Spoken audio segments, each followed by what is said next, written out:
Hello everybody, hope you all are fine. Open your English reader book at page number 58. আমরা আজকে পড়ব The Golden Apples অর্থাৎ সোনার আপেলগুলি। গল্পটা শুরু করার আগে আমরা এখানে যে নতুন শব্দগুলো শিখব সেগুলো দেখি চলো। Did, weariness, savage, quiver, grabbed এগুলোর মানে আমরা পড়তে পড়তে শিখে নেব। চলো আমরা গল্পটা পড়ে দেখি The Golden Apples. In the old days, in Greece, there lived a strong and powerful man. In the old days, মানে প্রাচীন যুগে অর্থাৎ অনেক দিন আগে। In Greece, Greece হচ্ছে একটা দেশের নাম। সেই দেশে কি হতো?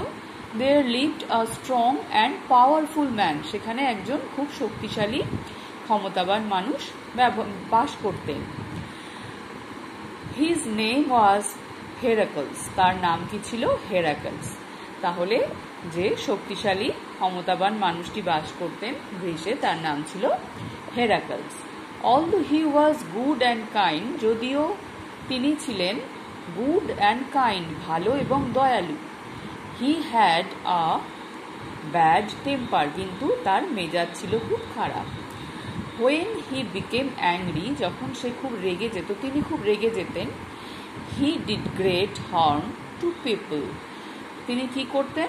মানুষের খুব ক্ষতি করতেন। গ্রেট হার্ম মানে খুব ক্ষতি করতেন। বিকজ অফ হিজ স্ট্রেংথ, তার শক্তির জন্য, অর্থাৎ তিনি খুব শক্তিশালী ছিলেন, তিনি রেগে গেলেই মানুষের খুব ক্ষতি করে দিতেন। Although he was sorry at once, although মানে যদিও, যদিও হি ওয়াজ তিনি হতেন, কি হতেন? দুঃখিত। হি ওয়াজ সরি, তিনি দুঃখিত হতেন, অ্যাট ওয়ান্স তক্ষুনি।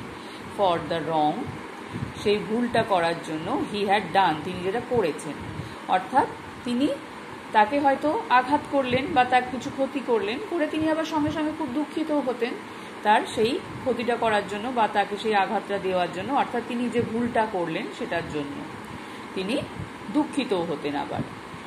হি simply could not learn to control his anger, তিনি কি করতেন? সিম্পলি কুড নট লার্ন, তিনি শিখতে পারতেন না বা আয়ত্ত করতে পারতেন না। কি করতে? টু কন্ট্রোল হিজ অ্যাঙ্গার, তার রাগকে সংযত করতে, অর্থাৎ তিনি রেগে গেলে নিজের রাগকে আর সংযত করতে পারতেন না, কমাতে পারতেন না, বা রেগে গিয়ে আমি কারোর ক্ষতি করব না সেটা তিনি কিছুতেই করতে পারতেন না। তিনি রেগে গেলেই ক্ষতি করে ফেলতেন, আবার তারপর দুঃখিতও হতেন। দ্য গডস ডিসাইডেড দ্যাট, কি হলো? ঈশ্বররা কি ঠিক করলেন? দে কুড ফরগিভ হিম, তারা তাকে ক্ষমা করে দেবেন। ফরগিভ মানে ক্ষমা করা। অনলি শুধুমাত্র, ইফ অর্থাৎ শুধুমাত্র যদি, হি ডিড তিনি করেন, what they asked him to do তারা তাকে যা করতে বলবে। He had to go to the king of the Tiryns, তাকে কোথায় যেতে হবে? টিরিন্সের রাজার কাছে। কি করতে হবে? And do 12 tasks or deeds for the king, এবং তাকে রাজার জন্য 12 মানে 12টা টাস্ক বা কাজ, ডিড মানেও কাজ, ডিডস অর্থাৎ তাকে 12টা কাজ করতে হবে। কার জন্য? ফর দ্য কিং, রাজার জন্য।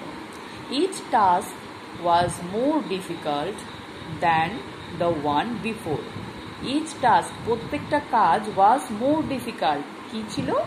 প্রত্যেকটা কাজ হতো আরো বেশি কঠিন, দ্যান দ্য ওয়ান বিফোর অর্থাৎ আগে যে কাজটা করলো 1 নম্বর কাজটার থেকে 2 নম্বর কাজটা আরো কঠিন, 2 নম্বরের থেকে 3 নম্বরটা আরো কঠিন, এইভাবে তাকে 12টা কাজ করতে হতো। But the strong hero had no difficulty in doing those task, কিন্তু সেই শক্তিশালী হিরো অর্থাৎ নায়কের অর্থাৎ হেরাকলসের কোনোই কষ্ট হয়নি, কোনো ডিফিকাল্টি হয়নি বা কঠিন লাগেনি সেই কাজগুলো করতে। This story is about one of the 12 tasks. এই গল্পটা কিসের সম্পর্কে? One of the 12 tasks, সেই 12টা কাজের একটা সম্পর্কে। Heracles did for the king of Tiryns, অর্থাৎ টিরিন্সের রাজার জন্য যে কাজগুলো 12টা কাজ করেছিল হেরাকলস, তার মধ্যে একটা কাজ নিয়েই এই গল্প। সেটা আমরা পরের দিন পড়বো। আজকে তোমরা এই পর্যন্ত সুন্দর করে পড়বে, ভালো করে রিডিং পড়া অভ্যেস করবে। সবাই ভালো থাকবে। বাই।